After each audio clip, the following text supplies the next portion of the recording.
première idée de base, on était parti du Red Light d'Amsterdam. On était parti sur l'idée que c'était les vitrines des commerces qui étaient habitées par des gens, par des...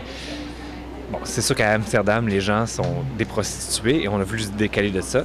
Alors, on est parti de l'idée d'habiter la rue par une couleur. Nous, on a choisi le bleu parce que c'était quelque chose qui allait plus dans l'idée de la nuit, du rêve, du secret, qui était la thématique générale du parcours.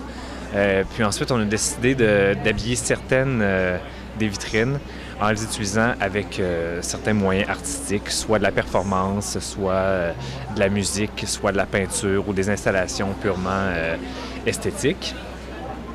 L'idée de base du parcours, c'était d'aller chercher ce qui était des tabous dans la société, dans notre société à nous. Alors, j'ai passé plusieurs journées à feuilleter l'Internet, Statistique Canada, toutes sortes de trucs sur le cancer, sur la santé des citoyens, sur les habitudes socioculturelles. J'ai été ramasser plusieurs informations. J'ai fait un melting pot de ça. Puis après ça, je suis parti de certaines choses que je trouvais intéressantes.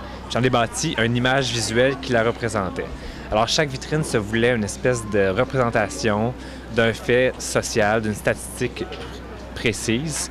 Puis, c'est ça. Alors, chaque image était accompagnée justement de cette statistique-là qui était inscrite dans la vitrine. J'aime beaucoup Alexander McQueen, qui est un designer anglais qui a fait les costumes du spectacle de Robert Lepage dernièrement, si vous voulez le replacer. Visuellement, c'est quelqu'un que j'aime beaucoup. Donc, souvent, de ses images, de sa façon de traiter la haute couture, les images, les personnages, je m'en suis beaucoup inspiré là, au niveau de la religieuse, de la mariée, du croque-en-bouche, la danseuse ici au cercle. Parce qu'en fait, nous, absolument, on travaille avec un metteur en scène qui nous donne des pistes visuelles, qui nous donne des idées. Nous, on s'arrange pour les donner visuellement. Pour Noctembre Bleu, j'ai un peu fait office de metteur en scène, de chorégraphe, de scénographe, de concepteur audio, visuel et de toutes sortes de trucs.